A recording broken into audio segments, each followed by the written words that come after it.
BJP कारकुनों ने आज भी तेलंगाना इंटरमीडिएट नताइज मामले पर एहतजाज किया।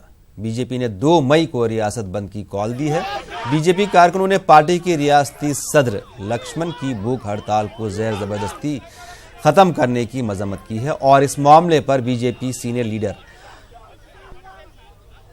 ने टैंक बंद मुजस्समा बाबा साहब अम्बेडकर पर एहतजाज किया।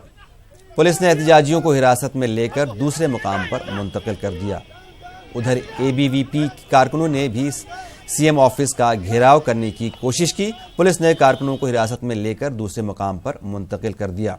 वाज़ेह है कि इंटर नताइज पर अब तक 26 तलबा ने खुदकशी की है।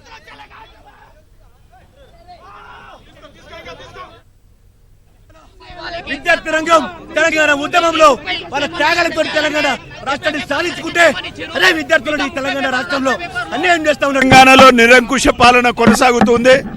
ప్రజల ప్రాథమిక హక్కులను ఈ ప్రభుత్వం కాలరాస్తుంది।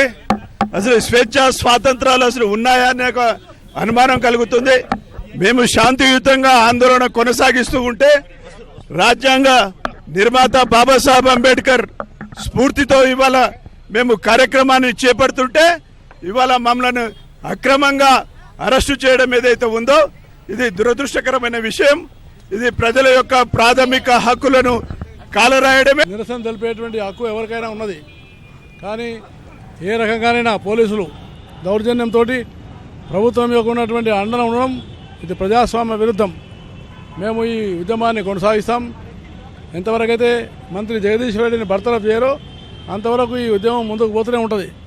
అలాగే భవిష్యత్తులో సిట్టింగ్ హైకోర్టు చేరుతోని న్యాయ విచారణ చేయించాలని, అదేవిధంగా అన్ని విధాలుగా ఎవరైతే దోషులు ఉన్నారో వాళ్ళను శిక్షించాలని మేము కోరుతా ఉన్నాము। భారతీయ జనతా పార్టీ రేపు కూడా నిరసన ప్రదర్శన కార్యక్రమాలు ఉంటాయి। ఎల్లుండి 2వ తేదీన రాష్ట్ర వ్యాప్తమైనటువంటి బంద్ కార్యక్రమాన్ని బీజేపీ పిలిపించింది। ప్రజా సంఘాలు, మిగతా సంఘాలు అన్నీ కూడా। दिल्ली में मौलाना महमूद मदनी ने श्रीलंकाई हाई कमिश्नर ऑस्टिन फर्नांडिस से मुलाकात की। श्रीलंका में ईस्टर धमाकों के बाद पैदा शुदा सूरत हाल और अक़लियतों की तशवीशियात पर बातचीत की गई। ख्याल रहे कि श्रीलंकाई हुकूमत मुश्तबे अफराद की धकड़ पकड़ कर रही है। तफ्तीशकार साजिश की तह तक पहुंचने की कोशिशों में मसरूफ हैं।